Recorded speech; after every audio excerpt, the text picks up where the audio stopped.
Well, I think you're going to enjoy this one. It's stories like these that give me actual hope for the Western world. And as an added bonus, it's hilarious. Here's the headline: Researchers horrified decry rise of fascism as students send mocking responses to woke survey.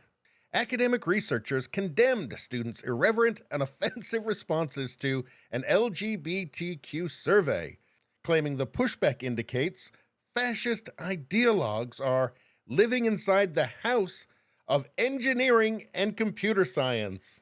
That's right, because every time somebody says something they don't like, there can only be one explanation: they're fascists. Now, of course, this is all idiotic, and it should come as no surprise that we've learned of this from an article for the Bulletin of Applied Transgender Studies, which appears to be just simply an outlet for calling people fascists.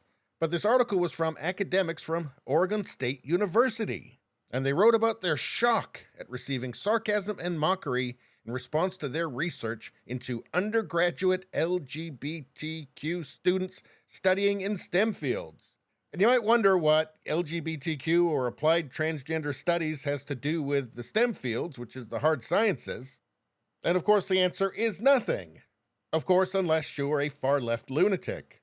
And the team claimed that 50 of 349 responses to their questionnaire on the topic contained, quote, slurs, hate speech, or direct targeting of the research team. And if that sounds like woke hysteria, it is.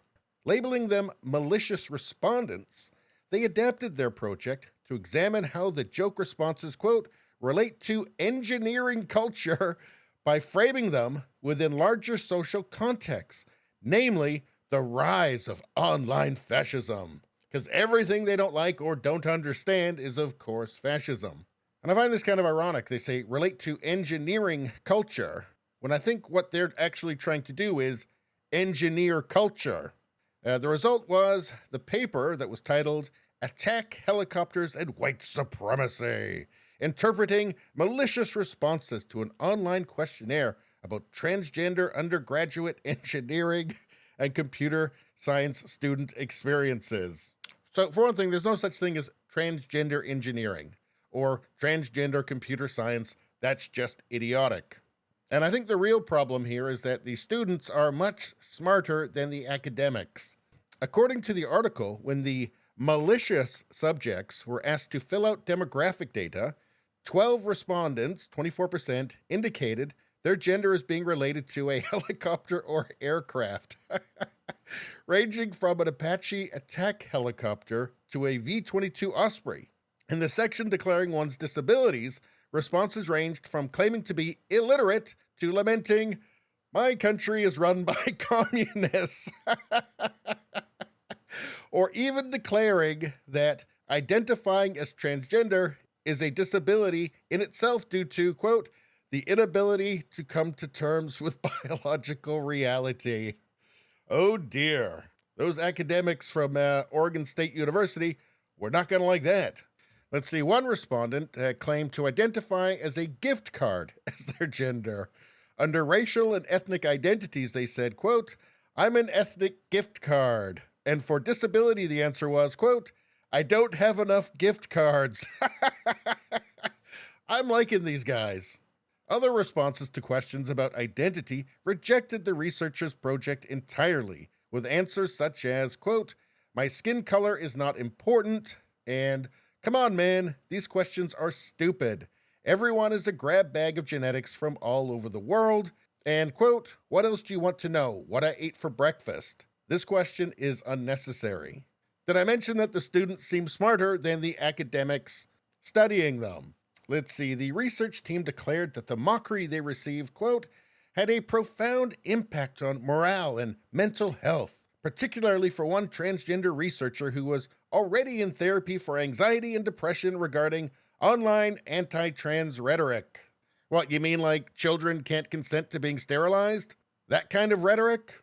I think all of this stuff, all of this woke stuff, the far left stuff, the gender studies, all the critical studies, these are just excuses to be a perpetual child, to never grow up. Like a professional would be embarrassed to make statements like this, that they'd had a profound impact on morale and mental health. I mean, it's using grown-up words to express a child's state of mind. The paper claimed that managing the study's data collection caused significant personal distress, and time had to be taken off the project to heal from traumatic harm of having to read students' responses in the survey. Jokes and perfectly rational statements from sane people. I mean, if you're traumatized by sanity, you should not have anything to do with the university. Again, these people are children. Now, I'm sure that you'll be happy to learn this. The researchers appeared surprised that their own findings had been ultimately rejected by many academic journals, leaving them with the impression that their research decrying so-called fascism in academia is viewed by some as, quote, irrelevant to engineering education, if not alarmist. I would say it's both. So I guess not everybody's buying it, but if you really want to see in the minds of these people, this is what they said. The university at its most ideal can be envisioned as a central site for revolutionary struggle, a site where we can work to educate for critical consciousness using a pedagogy of liberation. That's right, they believe that the central role for education is to turn everybody into communist revolutionaries. Not good engineers, not good mathematicians, not good doctors, not good anything, just good revolutionaries. And so what can be done about lunatics like this? Well, for one thing, don't send your kids to university in Oregon. And beyond that, be very careful and do a lot of research where you do send them. If you do, make sure they don't get a worthless degree. And if you ever see them reading the Bulletin of Applied Transgender Studies, frankly, it's probably too late. And unless you want a series of increasingly uncomfortable Christmases, then it's probably time to disown them. Anyway, please subscribe, like, and share. Sharing really helps me out. I thank you for that. I will see you next time.